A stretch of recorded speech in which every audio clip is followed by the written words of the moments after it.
Hello and welcome to the TGH College Hardwood Podcast. I am Joe. With me is Greg, as always, here to recap a week of college basketball and preview the next week. Greg, we're officially into February. We're getting to the nitty gritty of the season. How you doing? Like meaningful games most nights of the week. Like we kind of said, Joe, nothing is technically too terribly surprising since we're not talking about, mid-major teams picking off power teams, but there's still been some wildness and some craziness that has happened in the last couple of weeks. Definitely has. There are a lot of good games, and like mentioned, there are games that I think we'll be watching tonight, Greg. So we're gonna get this podcast. We're starting a little bit later than usual. We're gonna get this podcast done as efficiently as possible, all while knowing that we have a lot of games to recap. My fault. Uh, it's all right. We win as a team, we lose as a team. So let's get started, Greg, with our first game of the recap portion of the show. Arizona beats BYU in this game that was at BYU. We had Arizona won at 86 to 83. Burries has a game-winning block or game-saving block, I guess we could say. 29 points for him. He is really coming on in a big way. Jaden Bradley had 20 points. And, AJ Debounce had a tough game. I'm going to save some of my BYU commentary for later because we're going to talk about another one of their games. But Arizona just keeps on rolling. I love that this team is a team that can hit threes, but they're not reliant on it.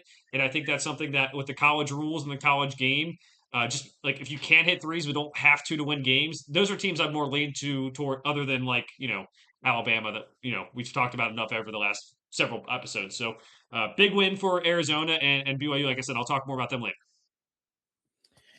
Yeah, Joe, I remember at some point earlier in the year, we said this team had a lot of options, they had a lot of depth, and Braden Burries was kind of like, a cog in the wheel.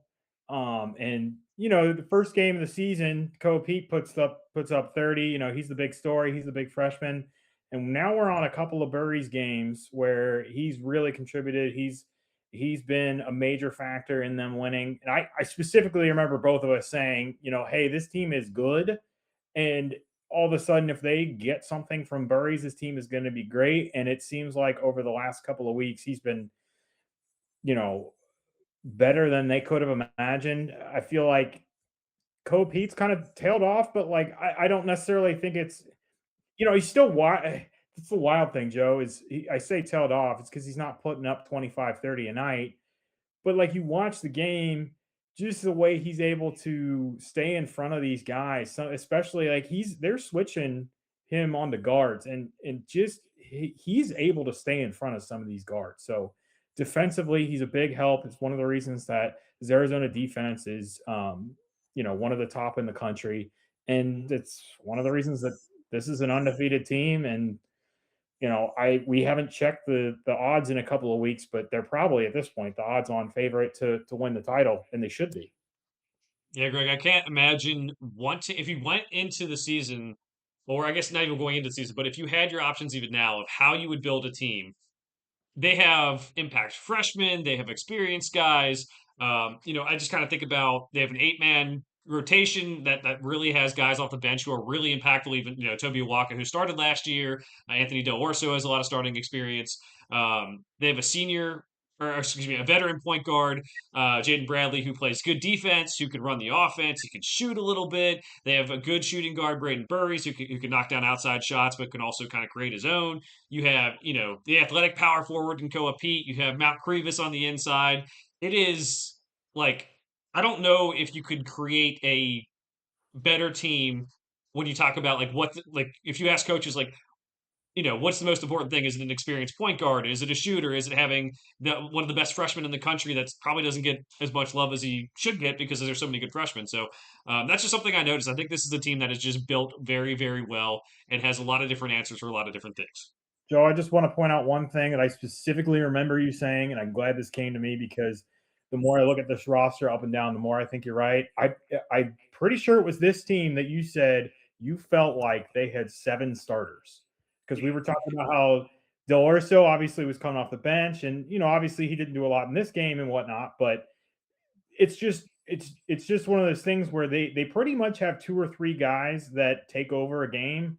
and it can be a different 2 or 3 guys every game. So I think that that kind of assessment was right. And I just want to make sure that we should go back, clip that, and put that on Twitter for everybody to see when you originally said that, because that was several weeks ago when you said that. Yeah, we'll have to think the exact date and pick it out. But yeah, that's definitely something that they have, and it's going to be very beneficial for them when it comes tournament time. All right, so the game that was actually earlier than this on Monday, but I skipped ahead because of the way ESPN's scoreboard has it. Duke beats Louisville 83-52. I have not much to say about this game, Greg. Boozer had 19 and 10. Um, Duke's defense has been a lot better. I know we talked about a couple weeks ago. 3-point defense has been awful. Louisville's a team that does have good 3-point shooters.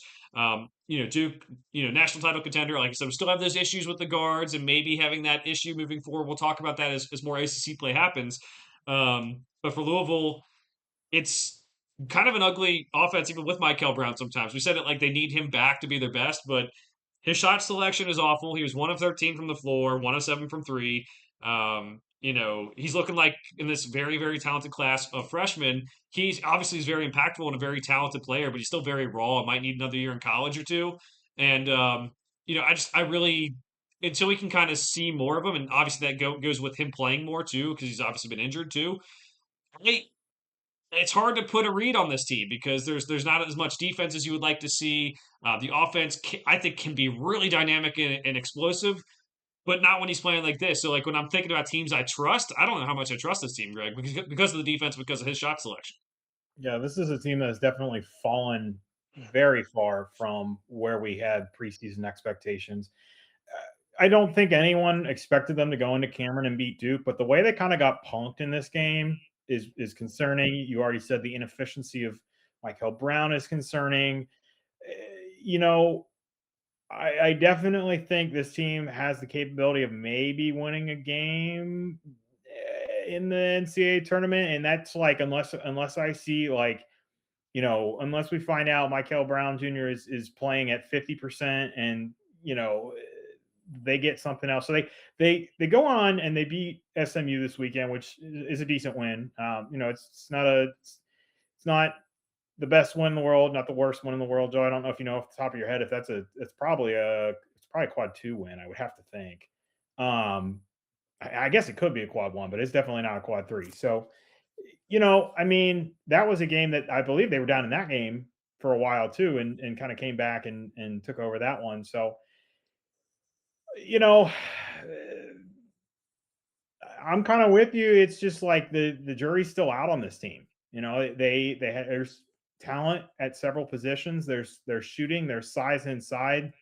Defense, leaves a lot to be desired, but there's a lot of potential with this team. So, if they come on strong and they win 5 of their last 6 in the ACC, the narrative might be different on them going into March. But right now, it's like, hey, I'd probably trust them to win a game. They'll probably be what you did your latest bracketology last week.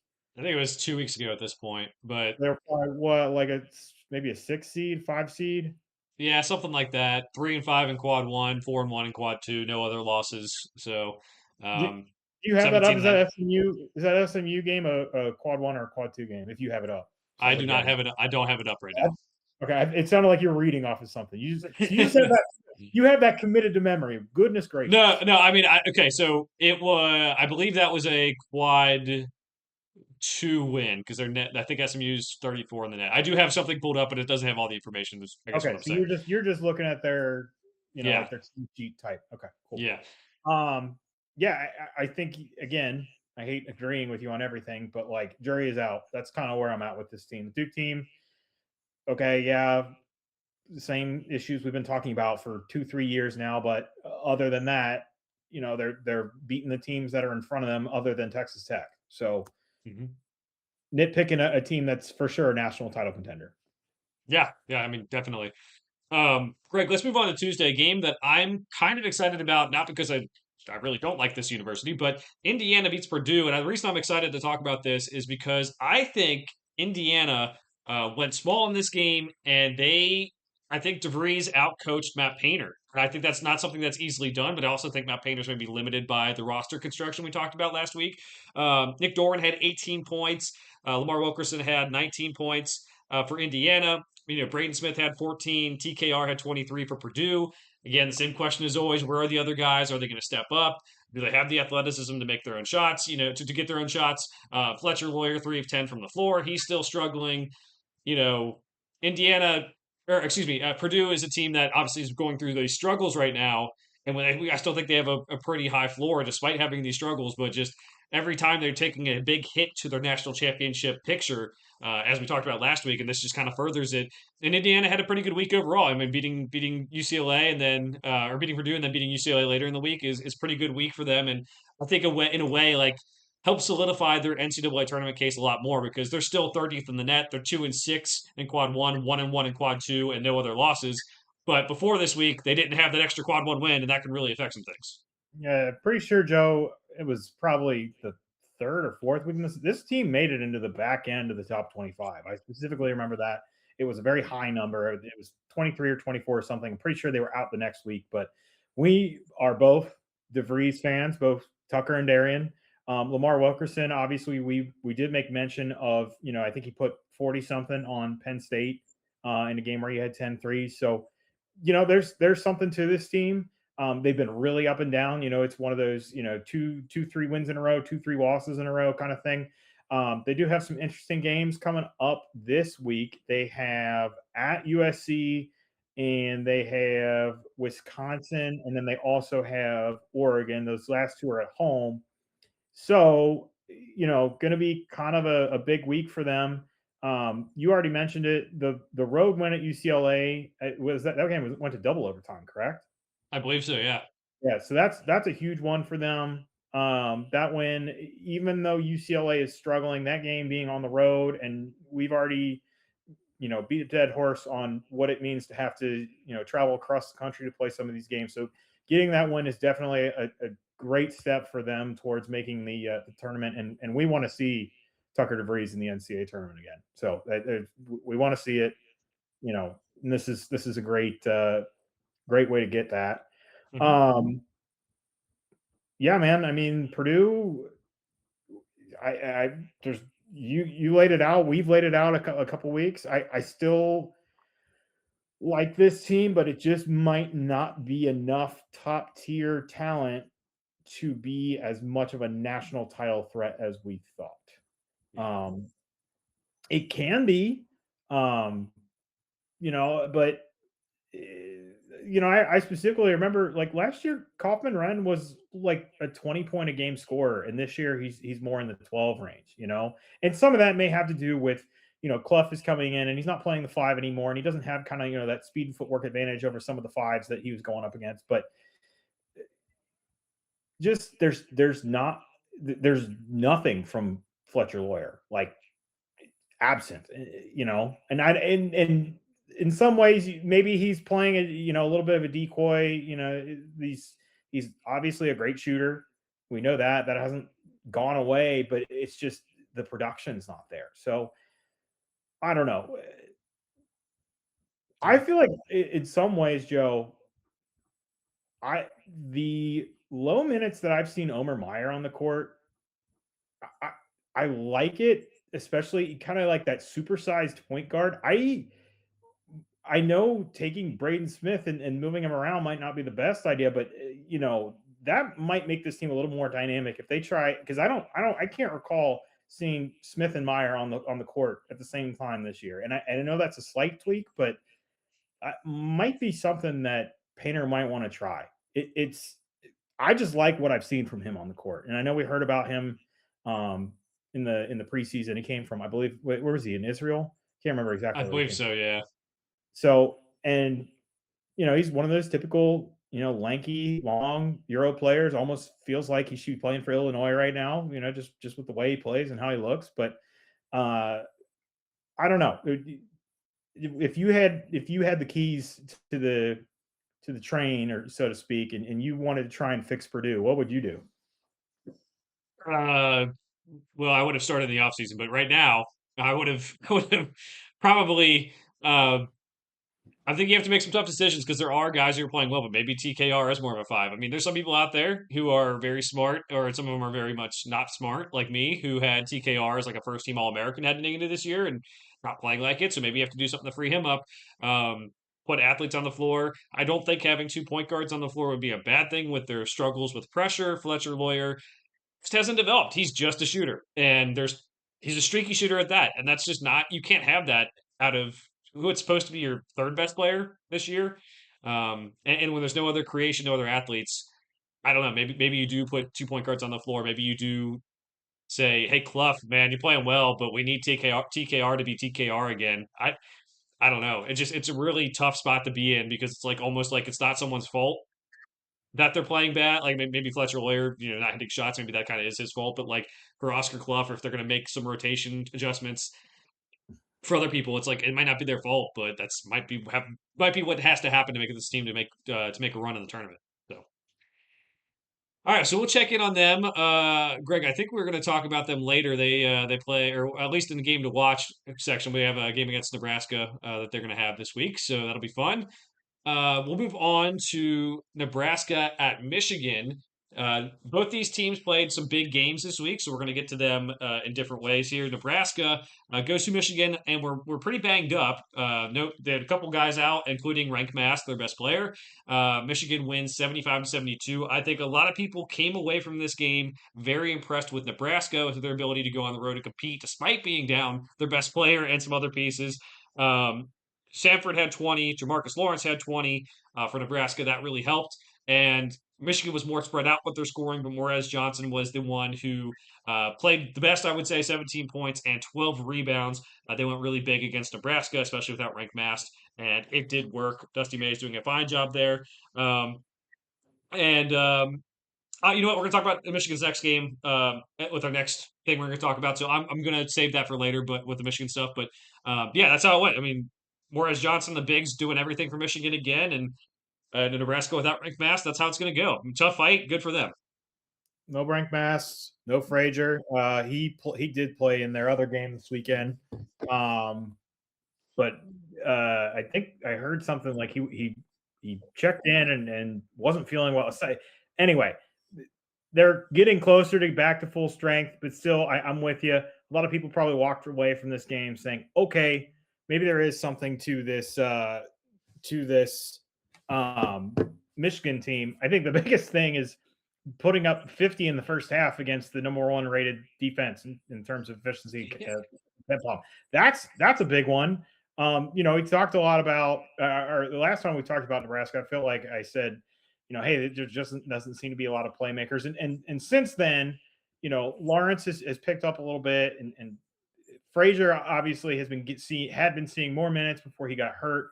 I think there is a little bit more something to this team.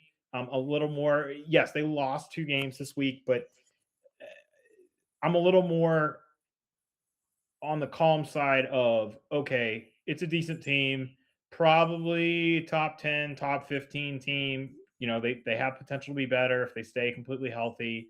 Yeah, it's, you and I both hate the moral victory type thing, but game was in Ann Arbor. You hate putting up 22 in the second half after 50 in the first half, but I mean, it is what it is. You take what you get and you move on. Yeah, one last thing I'll say is, Greg, we are in a world where, moral victories don't matter. But when Nebraska is a program trying to prove themselves over and over, and there's people on national TV saying they haven't played anyone when they've played all the top teams in the Big Ten already, Oh gosh, we are in a world where Indiana won a college football national championship, and Nebraska is. I won't say they're like a front runner, maybe not in the top tier. They are like in the mix, in the mix in the college basketball world. It's crazy. Kind of backwards. You would think Nebraska would somehow get back to football dominance and Indiana would get back to basketball. But, crazy that, it might take a loss for them to help get some legitimacy. 2 losses this week. But this was one where it's like, hey, you're really banged up. And you go on the road and have that performance. So good for them, even if they did lose that one. I do think it's worth, they're not going to like the moral victory there or I guess how this week went. But I think as people who are watching the sport, Greg, we can be like, okay, more and more every week. They do something that's like gives you a little bit more confidence in them long term. All right, so the next one we're going to talk about, mentioned it before, Michigan and Michigan State. This one was on Friday, and Michigan won this one 83-71. It was a game that Michigan went ahead early, didn't really look back that much. 83-71 win. Couple notes here: Yaxel had 26 points, Cadeau had 17 for Michigan. Jeremy Fears had 31 points, 7 assists, 5 rebounds, and 4 steals, trying to keep Michigan State in it. Now, like Tom Izzo has said, their guard play outside of Jeremy Fears has not been good this year. They've been trying to find other guys in, to kind of play well, whether that's Kurt Tang, who can't guard Tom Izzo's mother, or whatever that we talked about last week. They need to find that out. Michigan State shot 17% from three. We mentioned that is a possible issue, even though they were shooting better this year. So, Greg, that's how it goes. There was some fireworks after the game too, in terms of Dusty May saying that Jeremy Fears was tripping people, and I think a little bit of his rivalry, but nothing. I mean, nothing crazy happened. Just a little bit of chitter chatter after the game. Yeah, give me rivalries in college basketball where people actually dislike each other again. And I don't mean like hate, like I hope you die hate, but like, we need some good old time Xavier UC, Duke Carolina, like actually did, especially, in the age of transfer portal, everyone's going everywhere. I just think of how many guys have we seen flip from, one school to a rival and whatnot. Joe, I'm sure you saw the photo of Dusty May coming out pregame, kind of sitting down, taking it all in. That was I didn't see that until after the game. So after the game, and then seeing the result, in my head, I thought it was at some point during the game or something. I didn't realize it was before the game. So this Michigan team, this Michigan program, I guess, is probably about where we thought it would be when Dusty took over. This win in East Lansing is just another kind of staple and another trip towards them probably being or ideally for them being a Final Four team. Yeah, and I think my last point, Greg, with this is one of my, when we talk about teams, it's like, hey, can they win the national championship? And we talk like, hey, can Duke win with their guards? Like, yes, Duke is very talented. I'd pick them to win most games they play. The same thing with Michigan here, though. It's like the guard play. So Elliot Cadeau had 17.6 assists, but I've mentioned, like, do they have the guards who can get their own shot? And, watching this game, watching the other game this week, Nimari Burnett had 0 points and 13 minutes. He is a starter. Roddy Gale only had 2 points in this game. They didn't really need him. But I'm starting to see Trey McKinney come along, the freshman for Michigan, and I think he might be a guy who has a chance to really lift this team as the season goes on. We saw um, Jace Richardson come on last year for Michigan State, coincidentally, and kind of be a guy who they could lean on late in the year. Well, now Trey McKinney, this point in the season, averaging 10 points a game. If you're worried about having enough guards or one guy who's having an off night as a guard, you plug him in, and I think that's huge for this team. Very huge. Joe, I'm going to be honest. I don't know if you checked your phone, but a guy we went to high school with just got named defensive coordinator for the Dolphins. So I was not paying attention to anything you just said. Oh, that was sent in a group chat days ago, buddy. You didn't know. You didn't see. I missed that. Yeah, there are two bombers in the NFL coaching ranks who got promotions. We have I think the passing game coordinator for the Browns, who's going to be working with Shadur, and then the defensive coordinator with the Dolphins, which will be fun to watch. But yes, Trey McKinney is maybe a key that could maybe elevate Michigan even more in a sense that I didn't know. I was kind of questions about the guard play, and now I think that having an extra option to go to could be really good. And Greg, just another freshman in this class that is, I mean, tell me, say it isn't so. A freshman, a good freshman. I mean, we're gonna have to go dig through the history files here, but this is the best freshman class I've ever remembered. I mean, to be honest, there's just so. It's not just the elite talent at the top. It is so many guys who are just making an impact. And like I said, McKinney averaging 10 points a game for Michigan, a team that is playing very, very well, is like no small feat either. All right, Greg. We do have to mention at some point. I'm going to do it now. St. Louis beat Dayton 102-71. I know you don't want to talk about that game. They also beat George Washington. Perfect week for them. We have ruled them out of our teams who can win because they're mid-major. But man, I'll be rooting hard for us to lose that one because Kareem Abdul-Jabbar, he is killing it, and Josh Schertz is going to have a lot of job offers this offseason. Well, you gotta make sure you pronounce it right because you said it so fast. I think people think you said Kareem Abdul-Jabbar. No, he Yeah. is not back. Those of you who are not familiar with Larry Nerd, check out Robbie Avila. Joe, they were actually down a hefty amount at GW early in the week. Mhm. Um, so that was a bit of a surprise. We were at the UD game, and another one they lost. To Archie was back in the building with Rhode Island. That game went to overtime and they lost. Nothing else to talk about with this UD team. Unless Joe, that's probably one thing we'll be talking about this offseason is they're probably moving on from Anthony Grant. Is pretty much it may be one of those things where they tell him like, hey, why don't you go ahead and resign so we don't fire you? Let him, kind of move on peacefully. But back to the teams that deserve actual airtime. SLU is good. Shirts is good. That was something I kind of started thinking today is, what might open up that you could see him filling? University of Cincinnati. No, Good I point. mean, All there, right, good point. there's gonna be plenty of big conference jobs open, and we'll have to see how the cookie crumbles. We're gonna get to a game here soon where like even schools like UCF are playing well, so there's going to be a lot of options. I think he's going to be on the top of a lot of lists, as well as the guy we're going to talk about next, Greg. Quick hitter from Saturday. Utah State beat San Diego State 71-66. It was a close game. Magoon Guath did not play for San Diego State, which has been, obviously an issue. He missed time earlier in the season. San Diego State's 15-6 at this point. I think there's still a path for an at-large bid into the tournament. It's not like the easiest thing for Mountain West teams, but they're 1-4 in quad one, 3-1 in quad two, 5-1 in quad three, and they're 45th in the net. So they pretty much, have to win out during the regular season. Maybe take one extra loss this season to maybe have an at-large shot. But just had to mention Utah State's having a great year too, and they, now they're 18-3. Jared Calhoun's doing a great job with that team. They had a rough 2-game stretch where they lost to Grand Canyon UNLV a week and a half ago, whatever it was, 2 weeks. But now they're back on the right track, and they have with Mason Falslev and MJ Collins, they have two guys who can kind of, I think, be a really good 1-2 punch in an NCAA tournament setting. Literally the only two things I wanted to touch on: MJ Collins and Mason Falls. You stole my thunder. Yeah. The only other thing I'll add is, and I know it doesn't all work like this. What if MJ Collins was still at Vanderbilt? Mm-hmm. That Vanderbilt team might be an all timer. It also might disrupt the rotation to a point where it looks a little different. Joe, I am just curious. I'm going to peek. I'm a little surprised that Utah State's not ranked yet, and I was curious what. Yeah, they're barely receiving votes, but Yeah.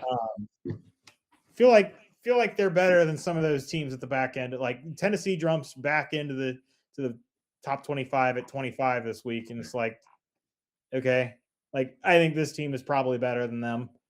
Yeah, I think that loss a couple weeks ago to UNLV on January 20th kills them. It was a Yeah, that is true, yeah. quad three loss. Because honestly, like, you know, people who are fans of big conference teams may not like it, but like losing at South Florida, who's 62 in the net, non-conference, it's a road game. It's not the best, but like, and then losing at Grand Canyon, who's 68th in the net, like, those are still quad one losses. If they don't have the quad three loss, I think they're probably right there. So yeah, just a team to watch out for.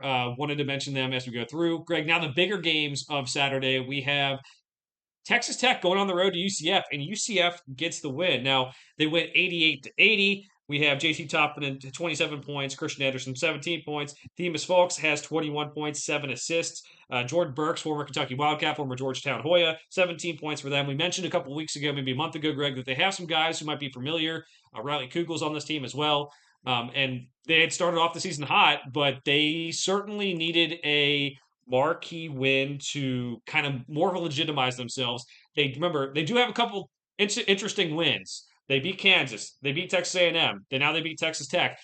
But with some of the issues with Kansas, with their player availability that we'll talk about again this week, Greg, it was good to get another win under the belt when you look at the tournament resume to help legitimize them because of them being 37 in the net, even though they only have 4 losses at this point, Greg, 4-4 in quad one.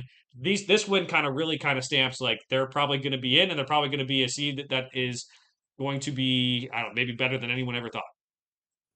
Yeah, I can't believe you're just brushing off them beating the clubhouse leader in the SEC right now. That Texas A&M win. Oh That's yeah.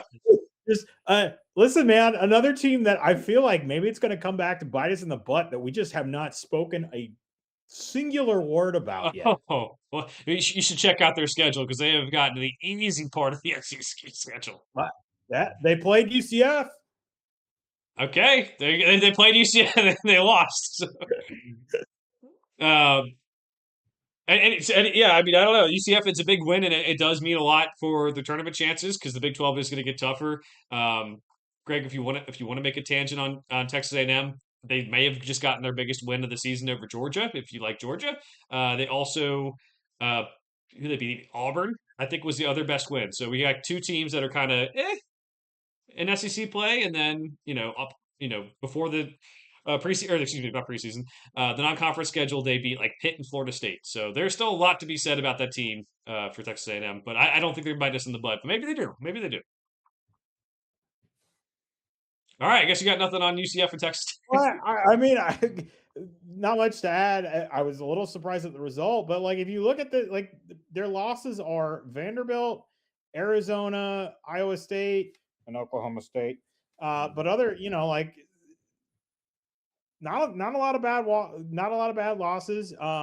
They did beat Kansas already this year, which I feel like when we were talking about Kansas at that point, it was like, we didn't know which way the wheels were going to go. Now that win that was in Florida, so not a road win, but you take them where you can get them. Beating Texas Tech at home again, they didn't win in Lubbock, but you'll take them where you can get them. You already said it, big week this week. I don't think that. Yeah, I didn't add that to our picks. I had it. It's just a game to watch. They play at Houston. That's Wednesday. Mm-hmm. Both of us are picking Houston. But if you want to all of a sudden be legitimized on a national, stage, there it is. There's your chance. There's your shot. Yeah, definitely. So we will check in with them. They're going to be a fun team to watch down the stretch because they're kind of new to the, like obviously being in the Big 12 and competing will be nice for them. So, but Greg, let's get to this. One of the more hyped games of the weekend. We have Kansas and BYU. This was hyped because Kansas is playing better, quite frankly, because the NBA draft prospects were going at it. AJ Debonsa and Darren Peterson. Um, Peterson has 20 points in 18 minutes, doesn't play a lot in the second half. Had an awesome dunk that is worth watching. If you just, I don't know, Google Darren Peterson dunk versus BYU, you'll find it. And Kansas goes up big first half. Richie Saunders, I mean, almost nearly brings BYU back. He ends up with 6 threes, 33 points. Kansas all starters in double figures. And obviously, Greg, we can talk about the Peterson stuff again. It does frustrate me. We just don't know how many minutes he's going to play, when stuff's going to pop up. It is a soft tissue injury; those things can be kind of fickle, and we don't know. But I will say, this was allegedly cramps. This was allegedly not. Yeah, right. So it's always something different with him. But what I will say is the all Kansas starters were in double figures, and they have a system now where, like, when they are fully healthy, they are a possibly great team, and when they're not fully healthy, they're still a good team. Yeah, I just love that freshman Richie Saunders, showed up the other. Oh wait, I'm sorry, I didn't. That doesn't fit with the narrative for this year. We got an upperclassman outdoing the freshman phenoms. Joe's right. That dunk was awesome. We don't need to spend another 20 minutes talking about the Darren Peterson thing. Here's what I'll say. Like, he's got to know the only one he's hurting is himself. If this is really like he's mailing it in the second half, or like he has to know that. So every part of me wants to believe that there's nothing nefarious, and like it's not that he's just like mailing it in. I mean, you saw the force of the dunk. You see how great he is when he's out there. I did see some comments about like, well, if it's cramps, why is he not like having a banana, or like having like Gatorade, or like whatever. I don't know. that this could be the one thing that keeps him from being, the number one pick, and it ends up being Devonta is he glass man? If that's true and it's not, I don't know what I'm assuming you would probably agree. It would be worse if we somehow found out he was mailing it in the second half as opposed to just kind of having some bad luck with injuries. Because they aren't like, it's not like he tore an ACL and it's like, well, you got to think about that when you're drafting him, kind of thing. Like these are things that just happen to NBA players from time to time, and they'll sit out 3-4 games at a time. It's just not something we're used to seeing at the college level. Yeah, honestly, at this point, with the way the last couple weeks have gone for Kansas, they're nearly a lock to make the tournament. I'm not going to speak in absolutes. We still got over a month of basketball left, but 14th in the net, 5-5 in quad one, no losses otherwise. Why not just sit this guy for a couple weeks and let him get? If this is it, I mean, if it's really truly like that is going to be something that lingers for longer, then that's a red flag for NBA draft people for sure. But if not, if it's just like something that like you can rest and get through, he has enough experience. He scored 18 points in 20 minutes. Like he's done this several times where every time he's on the floor, he scores with the best of them. Kansas, you can go a week or two without him and let him get healthy. So I don't know what the issue is. Again, not doctors, hard to diagnose what's going on. But I would say Kansas, you don't need him now, but you will need him in March if you want to reach your full potential, whatever that might be. So, Joe, I heard someone throw out like, why not treat him like Mariano Rivera? Why not treat him like a reliever? Just play him in the second half. If this is truly like it just, for whatever reason he can't sustain it because he's clearly got it when he's on the floor. You're right. Like the production, I'd be curious. I'm not going to look this up now, but like what his his per 40 minutes numbers are and his per 100 possessions numbers are, because I'm sure it's something insane, across the board. But yeah, it's crazy. And they're really like if you're saying like, oh, we want him to play against the better teams, and like, I, that's might be their strategy. They want to pick up all these big wins, but like, there's no break in the schedule for that. There's a week where they play Oklahoma State and Cincinnati, but otherwise, their other easy games are Utah and Arizona State, Kansas State rivalry game, but like they have Houston and Arizona on the schedule. Arizona's on the schedule twice. Iowa State's on the schedule still. Texas Tech is this week, like tonight. So there's just no good spot to rest them. So, and do have to say, Greg, I do think BYU just hasn't, like we talked about last week, hasn't been tested the same way some other teams are, and they're I think they're going to get to a good spot by the end of this, but they are not quite where they talent wise they have a lot of talent, but they haven't been tested as much as these other teams because the schedule didn't get tough in the Big 12 play until like right this last week or two. You want to take I did look it up for for reference. His O rating, his per 100 possessions, it's 126.3. That's pretty darn good. Yeah. You want to guess what his per 40 minutes points per game is? So this is for Joe and I aren't big stat nerds, but we will look at some efficiency and some advanced things. This is basically if his per 40 minutes numbers are if they took the minutes that he plays, the production that he does, and they extrapolated that to what if he played the full 40 minutes. What do you think his points per 40 minutes are? I don't know. I mean, I would guess 30, but probably higher by the way you're reacting. 41.9. Yeah. It's crazy. Keep in mind, there are some guys that play 40 minutes. So, like, it's not necessarily like the worst stat to look at. It is a numbers, whatever, a nerd number. But I feel like I've looked at a lot of these, and that's one that I'm like, that's pretty high. Yeah, definitely. Yeah, so we'll see how his injury goes, as we always do. Greg, the last game from Saturday, we're going to get to Kentucky at Arkansas. Kentucky wins this one, 85-77. There's nothing else to talk about. Move on to the next game. Yeah, definitely nothing else to talk about. Otago 24 points, 9 of 12 from the floor. This is the game that, like, he was picked SEC Player of the Year preseason. Yeah, that's one of the reasons why he can do this. He just hasn't. For Arkansas, Malik Thomas started in this game. Malik Ewan, Greg, your guy, played way more minutes than Nick Pringle. Nick Pringle did start the game, but Ewan outplayed him. Arkansas had bad shooting. That's going to come hurt them. Kentucky, I think it's worth saying that they started the game off better. They didn't go back down by 20 in the first half. And honestly, if they don't go down by 20 in the first half, they're possibly a team that only has 2 or 3 losses this whole year, which is crazy to think about. But that's how bad of a first half team they've been. And yeah, there was a little bit of a ref show. There was Doug Shows, who Kentucky fans do not like, takes over the game, has a lot of technicals given out. There was the Brandon Garrison one for kind of like stepping over one of the Arkansas Okay. players. I want to talk about that one. I want to get that one. I think is actually worse than the Diabate one.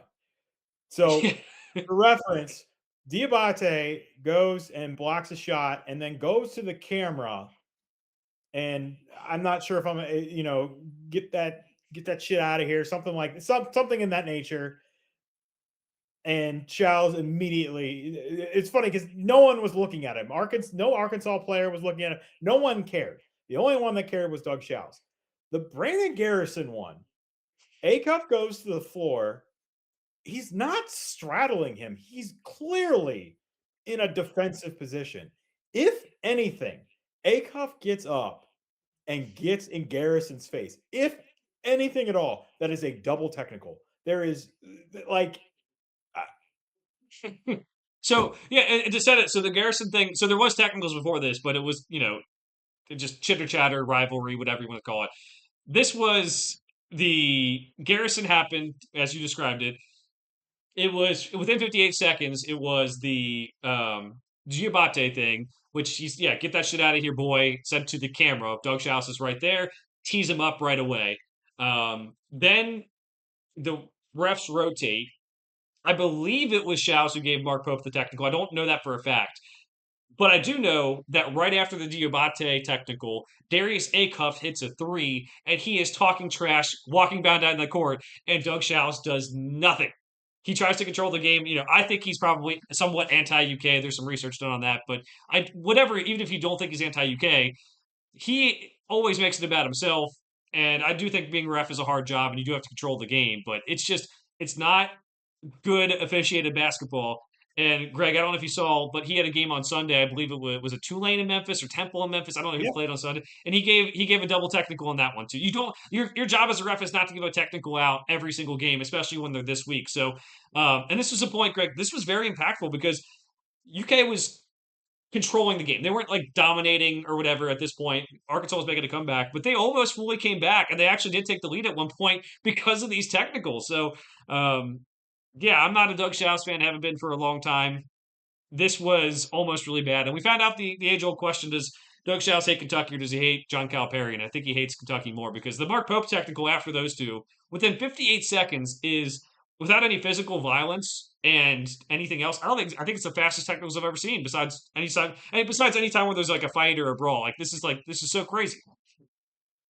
yeah, there were some technicals on Arkansas at points throughout the game too, but to me, I'm I cannot understand. And I went back, I just pulled up like the play by play just to make sure I didn't miss it. It was just a technical on Brandon Garrison. There was nothing given to Acuff. And Acuff is the one that initiated I feel like I heard the dead ball contact technical more times this weekend than I've probably ever heard watching college basketball ever. That's literally like he quite literally lightly headbutted Garrison. If anything, it's a double technical. It's probably, the thing is I get it. Everyone stopped playing basketball. The rest have to do something when everyone stops playing basketball. But eh, you know, I just don't understand how that was ruled. Hey, that's on Brandon Garrison and nothing on Acuff. Whatever. Joe, I don't know if you remember, but like literally right after that, there was a foul on Owe, where it was a play where his man was going under the basket and there was a moving screen, but Owe got called for the foul because Acuff got tripped up. But the only reason Acuff got tripped, I mean, listen, Joe's a Kentucky fan, but like I watched this game and I was like, this is the kind of thing that fuels these Kentucky conspiracy people because there was no way to look at this game and not say they had it out for Kentucky. It was bad. Not just at one point in the game, several points in the game. It was bad. I can't believe that they pulled this game out at Arkansas. Calipari has got to be like just fuming because I mean they have the more talented team. Like there's more talent on the Arkansas side of the ball, Mhm. and they just couldn't.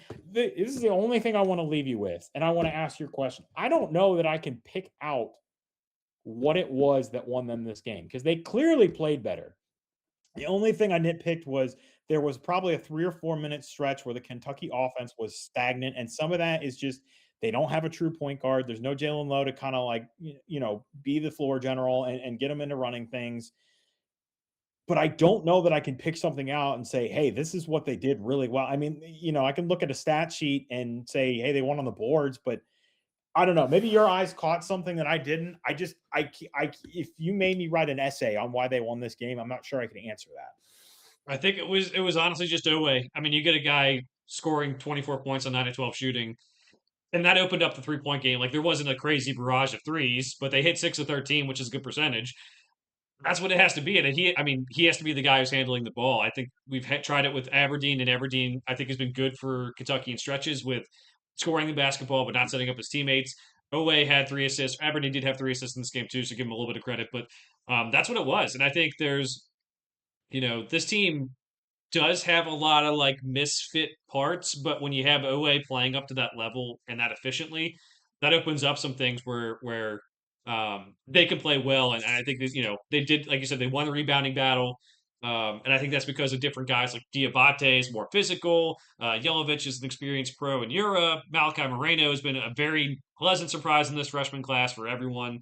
I don't think anyone had him like having this much of an impact. So, yeah, it's that good. And Greg, this win is very important. I mean, Arkansas, I still think is gonna be fine. I still think they good shot to do pretty much anything they want. They can still win the SEC even with 3 losses. Kentucky only has 3 losses, but for Kentucky, yeah, they're 6-3 in SEC play, and yeah, they've won. What was it 7 of their last 8? I think, but they have the toughest remaining schedule in the country. They still have games against Oh yeah. Tennessee, Florida, Vanderbilt, Florida again. Texas A&M is in there as well. So it's going to be, Georgia's in there, Auburn's in there. It's that's what they said on the broadcast. I don't know where they're getting it, but number one toughest schedule remaining.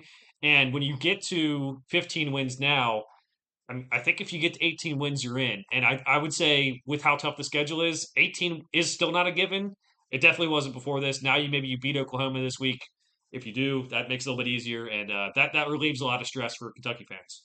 I want to. This is one more, kind of 30,000 foot view thing I want to ask you, and I want to tell you. I want to ask you if you think it's crazy to think this, Hmm. but I was thinking today, um, you know, is Mark Pope doing more with less? And I know everybody $20 million roster, $20 million roster. Yeah, I get okay, I get that. But no Jalen Lowe, Cam Williams breaks his foot. Quaintance has played like 6 games this year. Everybody wants to harp on. If you want to go back, you made this comment about Purdue. If you want to go back and say, hey, maybe the parts were misfit and Pope needs to be criticized for the roster compilation. Okay, we can have that conversation. I don't know if more with less is the right, making lemons out of lemonade, maybe, because obviously they spent money on the roster and there is talent.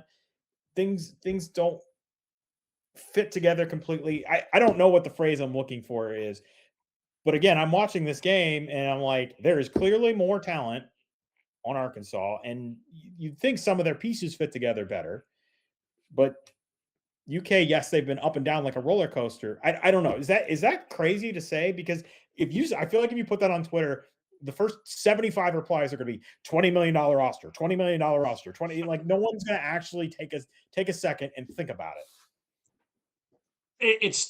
I agree with what you're saying, but it's also hard to make that point when you just lost by 25 points to Vanderbilt. We And didn't even talk about that. yeah, so it's a loss by Yeah, 25 points. And again, Vanderbilt's good, but I don't think they're a team that Kentucky's talent should be with the injuries should be losing by 25. And you're right, I do think that Oweh was supposed to be your best player this year. I mean, Quaintance probably was supposed to be your best player, but Oweh was the returning guy and the SEC preseason player of the year.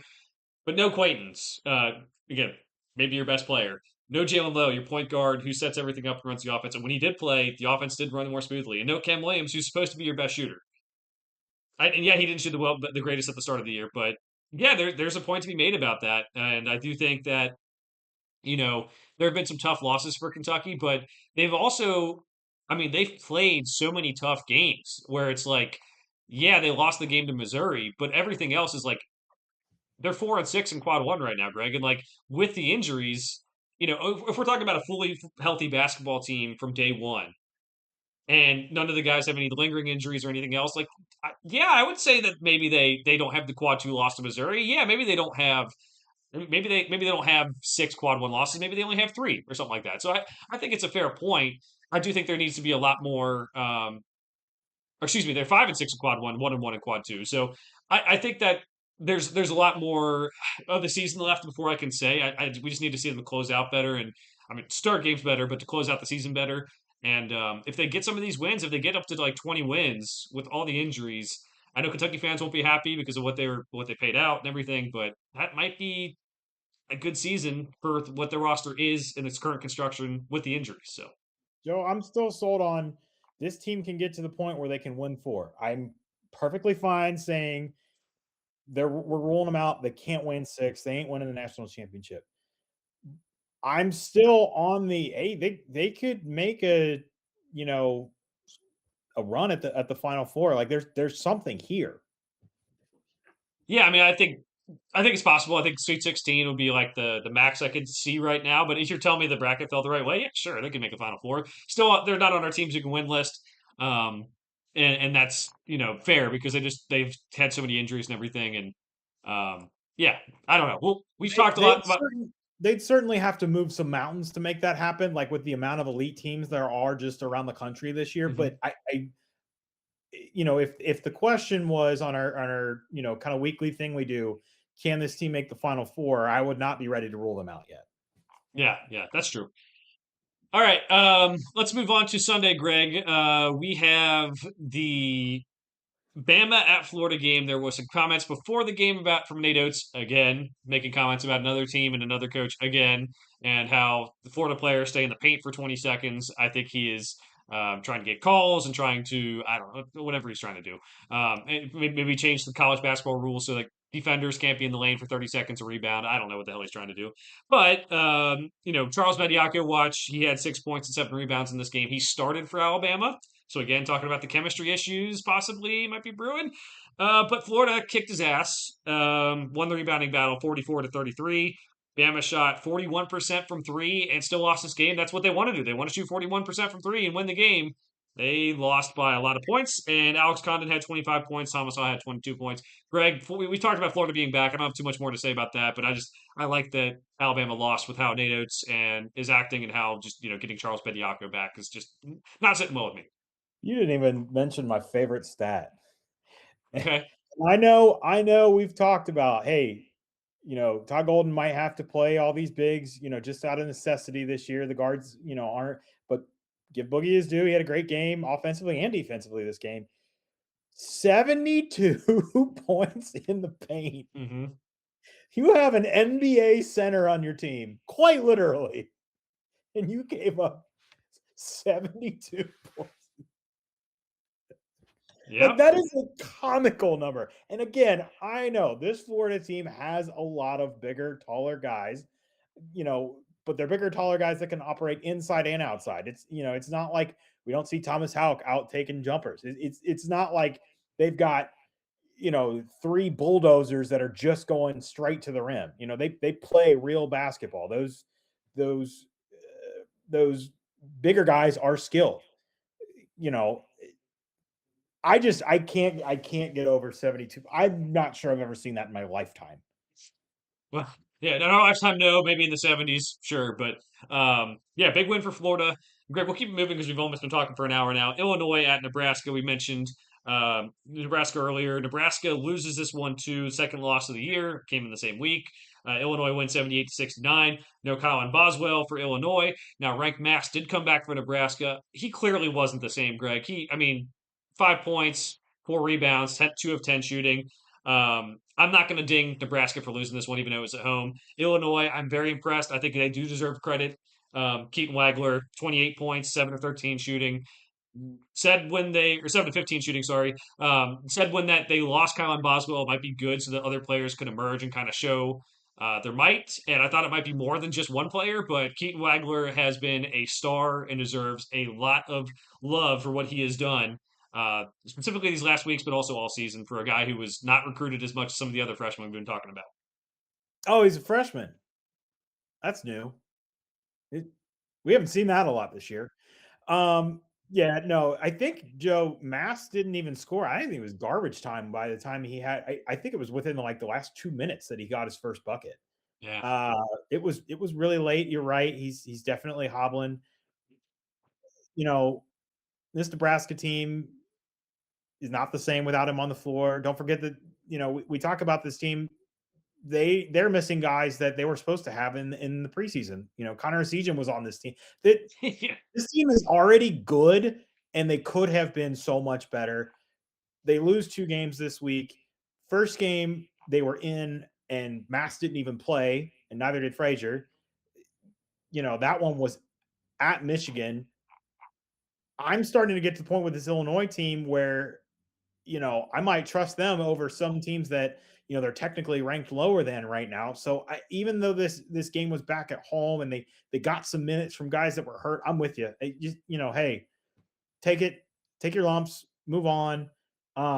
You mentioned that you thought they had a game this week that we would chit chat about, but I maybe overlooked it because I don't even think I have anything for them in my games to What watch. Do you was know it? what? Was it Purdue? Or they play Purdue this week, or is that I misread the schedule? Maybe. No, they played Purdue this week. I would for No, sure. that is next week. Sorry, that's February. They have two. Their next game is Saturday, so they do get a time to chance to regroup, and then they play next Tuesday. We will probably talk about that game if assuming that these teams don't lose and drop out of the top 25. So that's really good for them. All they have this week is Rutgers, and then that Purdue game is going to be big. I Gosh, we can talk about this more than when it gets to that time and see what Purdue does this week. But I'm questioning in my head, is that game going to be more meaningful for Nebraska or Purdue? Yeah. Well, yikes. That's not a question I thought I'd be asking myself in the preseason when we were talking Big Ten basketball. But here we are.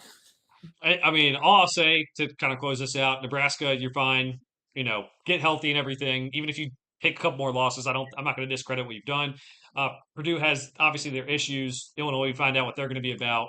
And just because, we're talking about Purdue again, what a time to be an Indiana fan. I mean, the basketball team's coming alive. You just won a football national championship. You beat Purdue in a year where Purdue's supposed to be this great, great team to win a national championship. It has to be feeling good right now. Um, you know, and yeah, that's kind of a little Big Ten runaround right there. But any final thoughts about the games this week, Greg, before we go to our teams that can win? No, I just hope we don't get our butts bitten for not having SLU on our teams that can win. So let's move on to that. Well, I don't know. If you think they're actually going to win, I hope they win it all. But if you think they're actually going to win it all, we can address You that. just don't want to see Larry Nerd holding the trophy. No, I do. I'd gladly pay $100 to charity to see him win the trophy. Well, Same, remember, and it's more than that if it's a team that's not on our that we ruled out or is not on. Remember, that's what we said. If it was a team that we either ruled out or they're technically not on our list, it was actually going to cost us more. That's what we decided. any team we rule out would be. I don't think. I don't No, understand. if a team we rule out like St. Louis wins, Yeah. it's going to cost us more than 100. Was what we decided. It would eat more into our pockets. That doesn't make any sense. All the teams we rule out, if they win the championship, it's $100 was the agreement. I No, that's what it was. We had to, if you wanted to bring some, we made an agreement about if you wanted to bring somebody back or I can't. Yeah, remember yeah. We'll figure that part out. But yeah, if the team we have ruled out, whether that is someone we ruled out preseason or ruled out today, it is $100 from each of us to charity. We'll figure that all out later. I don't think it's going to be an issue, but there are some interesting teams like Kentucky's the 6th seed in some bracketologies now. St. Louis, obviously, doing pretty well. Miami, Ohio had a close game this week, but stayed undefeated. Um, Greg, let's get down to the nitty gritty here. We have 44 teams left, is what I counted. You do the Excel stuff. You can count for sure and to double check me, but 44. So we're gonna get 14 teams off the list. I have a list of teams over on our spreadsheet, Greg. We could use them, we cannot use them. It's up to you. But there's gonna be a lot of good teams we take off this time because we're getting down to 30. Like I, it's not like it's I the go, easiest thing. So yeah, right. Now we're kind of nitpicking like win the national again. This is win the national title versus maybe win a game or two or even make a Final Four run. These teams that we were rolling out at this point are not necessarily bad teams. We've rolled out the bad teams, right? But these are teams that were like, hey, we're not going to see you lifting the trophy. That this just is what it is. you go first, buddy. You pick one and I'll pick one. We'll go try to go with fast since Ooh, we're talking for an hour. da. Or I can go first if you want. Give you some Well, time to think. I know Stanford, and as good as Okorie, I don't know if that's in your It, list. yeah, it's on the list. They lost to Florida State this week, I believe it was, and I would say that's an auto. That was an auto kick out. One thing, Joe, that I'll just bring up since we talked about it offline. Three teams since the start of the NCAA tournament have won it all with double-digit losses. I won't. I already made Joe do the trivia, so I won't make him do it again. But for everybody else, 88 Kansas was 27-11. 85 Villanova, the famous 8 seed, won the whole thing. They were 25-10, and the other famous team, 83 NC State, Jim Valvano, they were 26-10. So that is something we can. Again, it's not a hard fast rule. It's just we got a team in here that we're like on teetering on. Like probably they got double digit losses. Probably a good reason to get them out. Yeah. Um. So yeah, that could be a good first one. I'm gonna go. Let's get Seton Hall out of here, Greg. I honestly think we could probably take Seton Hall and Villanova off if you're cool with that. I don't think a Big East team's going to win it all unless it's UConn or St. John's, and I'm not even sure about St. John's. Yeah, I'm fine with both of those. All right, let's get them off. All right, you're up. I'm up. Oh, let's see. I think it's probably safe to take. And again, there's probably teams we could take off before this team, but like, I'm probably fine taking UCLA off at this point. Okay, that's good And they're because probably better than some of the teams we haven't taken off yet. But like, I don't know. Do you disagree with that? no, I was gonna. I'm looking at this list and I'm like, we could probably take them off. But again, I just you lose at home in double overtime to Indiana. Yeah, I was gonna say if your next pick, I was gonna try to do two again. I was gonna say the LA team, so I'm gonna take off USC because they lost at Iowa this week, which isn't like a bad in and of itself, but they have the Rodney Rice injury. They're 15-6, but things have not looked good since the start of They also January. lost at home to Northwestern a couple weeks Yeah. ago. We talked about that, so they can go too. All right, that puts us at I believe 39 teams. All right, Mm. I'll take another one off here, Greg. I'm gonna say I'm going to self take San Diego State off. Magoo Guath's health isn't the greatest. They're probably not even an at-large team. They may not even make the tournament. So I like the preseason. I still think they can make a run, but winning the national championship is probably out of reach for them. Unless you say you don't want No, to do it. no. Um,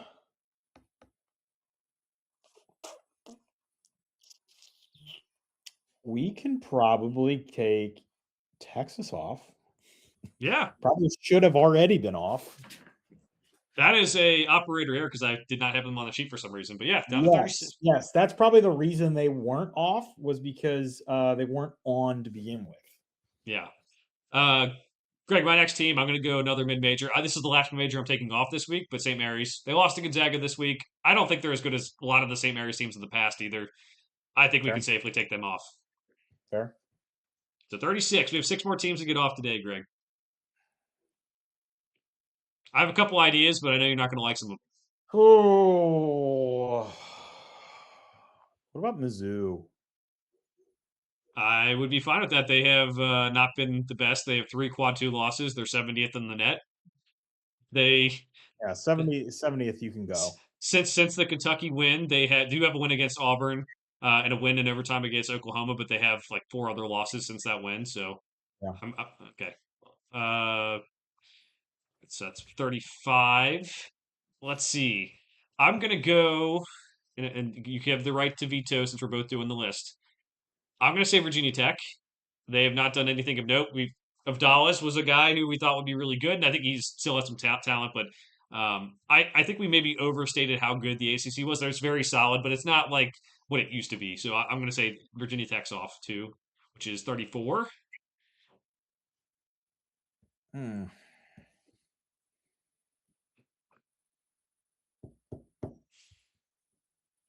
Now it gets to the nitty gritty. Right.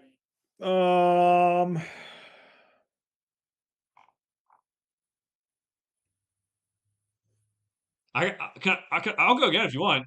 Give you some ideas. So okay, let's do this another way. Let's look at this conference by conference. We've got like ACC. We've got Clemson, Duke, Louisville, NC State, SMU, Carolina, and Virginia left. SMU should probably go. I mean, they lost to Louisville this weekend, but I would literally take every team above them that I just listed from this conference. Yep. And again, they may make the tournament and have get a win or two, but that's probably their ceiling at this point if they even make the tournament. Yeah. St. John's and UConn, they got to stay. Unless you Yep. want to have, I mean, No, like I was gonna take off another ACC team, and you're not gonna like it. okay, we'll go back to the ACC. Brad Brownell's not winning the title. Ugh. Take him out. I'm taking him out. Oh, do we If have you a don't, reason to do that? Is there? what means they're. I mean, I guess they're 8-1 in the ACC. They have lost to North. They lost to NC State a couple weeks ago. If you want to keep them in terms of someone else, turn in I someone else, that's mean, fine. they're We have only one. three teams left. Do we want to do Georgia or Auburn or UCF, even though they I had mean, a big that's the week? thing. Like, if you made me pick between Georgia and Clemson, I'd probably pick Georgia to take off at this point. All right, let's take Georgia off. I would think that's a fine option as well. What have they done besides have an inflated schedule and you know? Georgia was my next team, so I was gonna say Clemson, Georgia were both on the list for me. Down to 32. Two Oh, more teams here, Greg. It's very tough when you get to the top 30. And there's definitely teams that I don't think are going to win the national title, like UCF, I don't like Ohio, this game. like Who Ohio invented State. this game? Oh, that's fun. We're gonna give the listeners a real ideal picture of who might win it, Greg. All right, if you want to count Georgia as yours, I can go again. I can go next if you want. Yeah.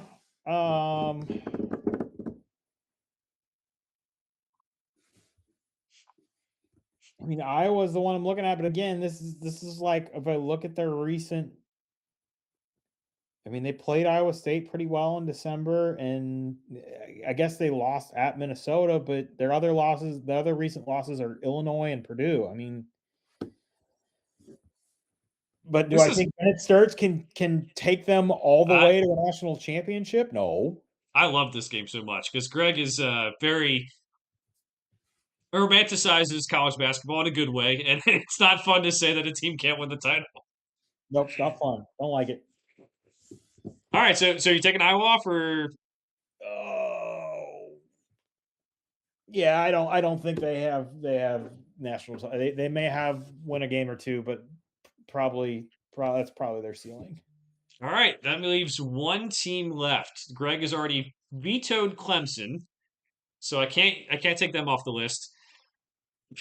My other option, I think other options to talk about here.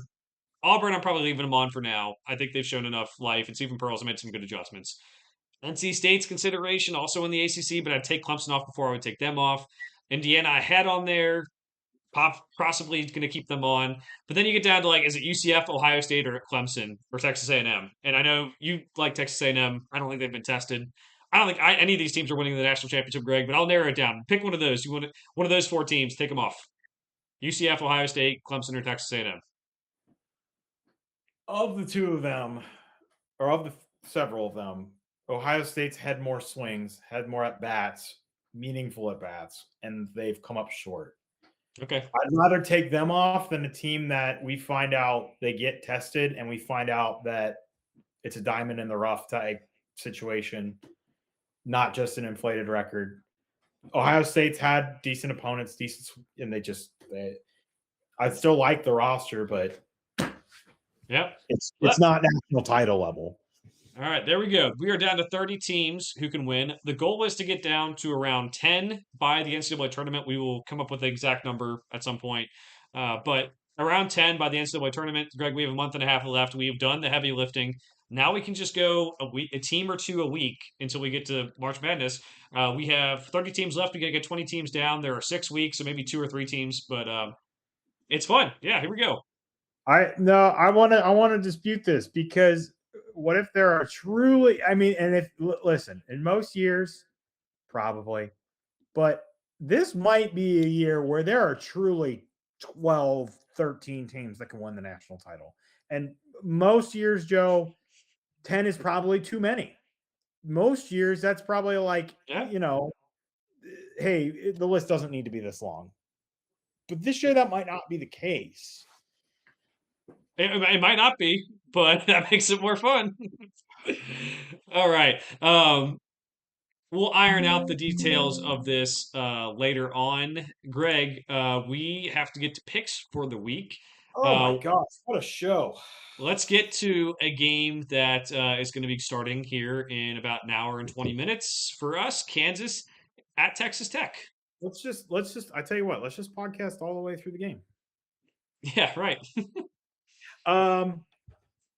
Texas Tech gets caught against UCF, but this game's back in Lubbock. Darren Peterson will probably play 3 minutes, and I think they win. But I don't like that pick, but I'm picking it. I do like the pick. I think Lubbock is so underrated to play at. It's so tough, such a tough place to play. I'll take them to win. If Peterson plays 30 minutes and goes off, sure, but Greg, when's the last time we saw him play 30, 35 minutes? So that's a tough part. All right, let's move on to UConn and St. John's. This game is on Friday. Greg, St. John's is a team now that comes like on the chopping block in the next couple weeks here. We need to see some progress. They're 9-1 in the Big East, but they're hosting this game. I would love to see them compete in this one. Yeah, I did look today and I was like, oh my gosh, they're 16-5 now. Like that happened. But then you look at they're on a win streak right now. Since their loss to Providence, Butler, Creighton, Marquette, Villanova, Seton Hall, Xavier, Butler again. Atrocious. Holy cow. There is nothing in the Big East. That's going to be an off-season topic, Joe. How do we fix the Big East? Ugh. Yeah. Basketball is better and Big East is good. No reason to pick St. John's in this game. Even though it's at home, I'm picking UConn. Yeah, I mean, if you were gonna pick St. John's, it would be more about UConn's struggles against the Big East to close out game. Like they're having these closer games than they should, and that's like not a good position to pick from. Like it's like, hey, UConn's susceptible to a loss, and maybe they'll lose at one of these Big East games. But I think it might be one of those where it doesn't really matter who the opponent is. It's like a UConn is playing bad that game. Definitely not the same UConn I think we've seen a couple years ago, and like I don't want to say they're unworthy of their ranking because they've done really well this year, but like it's not like the dominance that we've seen in the past from UConn. Next up, let's go to Saturday, Greg. Duke and North Carolina that's going to be the first of these two matchups between these teams.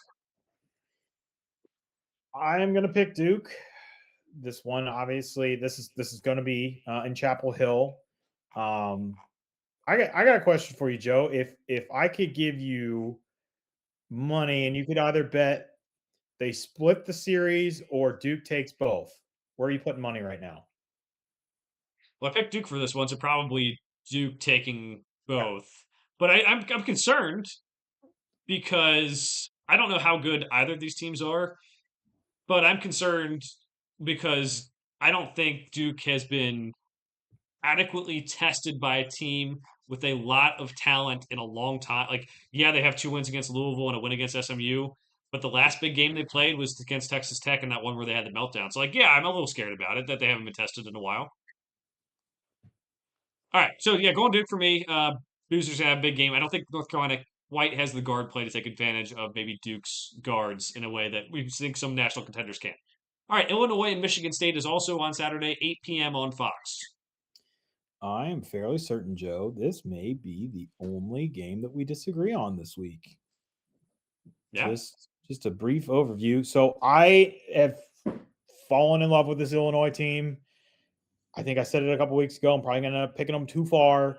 I love the length. I love the shooting. Uh, I know Michigan State is solid team, and it's in East Lansing, but I'm going to take Illinois to win this game. They do have some tough road wins already at Purdue and at Nebraska. I'm going Michigan State though. Like I said, they haven't been shooting the basketball that poorly this year, where like they shot 17% against Michigan. I do think that while the guard play is an issue, I think they'll shoot better from three. I think the inside presence can be a factor in this one. Obviously being at home too. I'll go Michigan State. I think it's a coin flip game though. All right, the last game we will pick, Greg. Houston and BYU is also on Saturday night at 10:30 p.m. Eastern. Another road team that I'm picking. I'm picking Houston. Again, I just like how this team plays fully and completely as a team, and then the individual pieces. Kingston Flemings has been awesome so far. Part of the big freshman class. Devonta has been a little slow to start in some of these games, and I think that Houston, that team defense is going to give him struggles. Obviously, he can beat a lot of these guys one on one, but Houston plays great team defense. They play well as a defensive unit. They play together. I think they go on the road and they win this one. I do too. I mentioned a couple times this week, last week, BYU has not been tested this year. They've lost all their Big 12 games, lost to Texas Tech, lost to Arizona, lost to Kansas.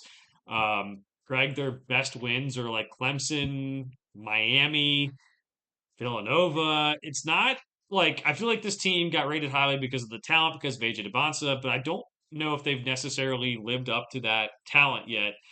Interested to see what they do in this game, but I mean, the thing that I think a lot of people held on to was that 2 point loss to UConn. It's like, okay, I mean that's great, but I don't know. I'm going Houston. I think they're more experienced. They're going to give them a tough time.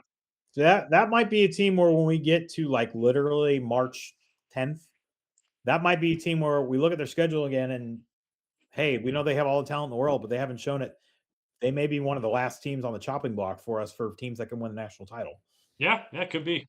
We'll definitely have to check out the metrics and everything too with that. Greg, you have some games to watch before we get off. Ooh, Get out of all here. right.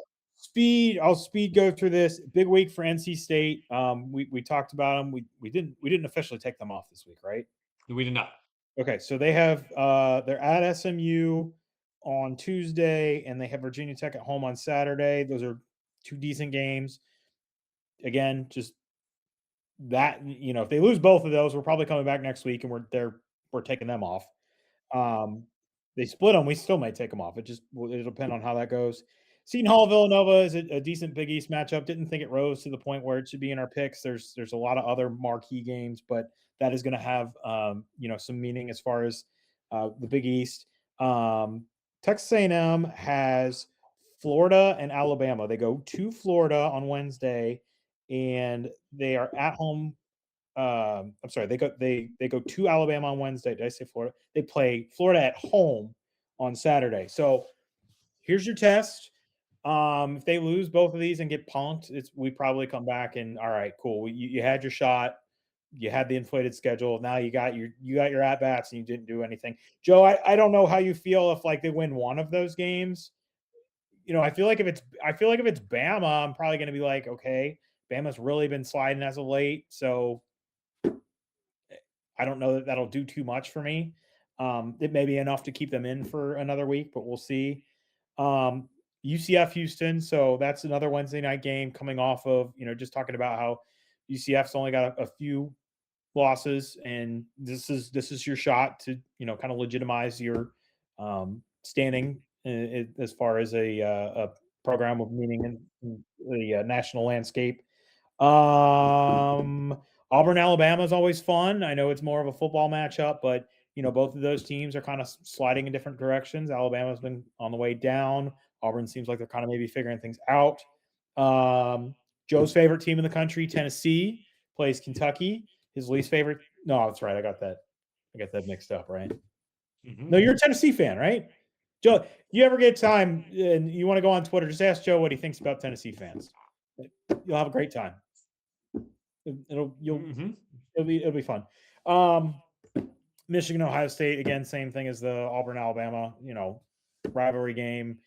That's like, yeah, we ruled them out for teams that can win the national title, but like that's my last straw with Ohio State. If you want to even be on my radar for the rest of the year, like you got to win that game. All right. Tough for Ohio State, but we'll see how they do. Greg, any final thoughts for the week? I think we've given the people enough thoughts for the week. Oh, yeah. It was a big week of college basketball. We got another big week coming. We'll be back next week to recap this week and preview the next week of college basketball. Make sure to like and subscribe to the Game House YouTube channel and also to the TGH College Hardwood podcast. Wherever you get your podcasts, I'm Joe. Thanks for watching. We'll see you guys next time.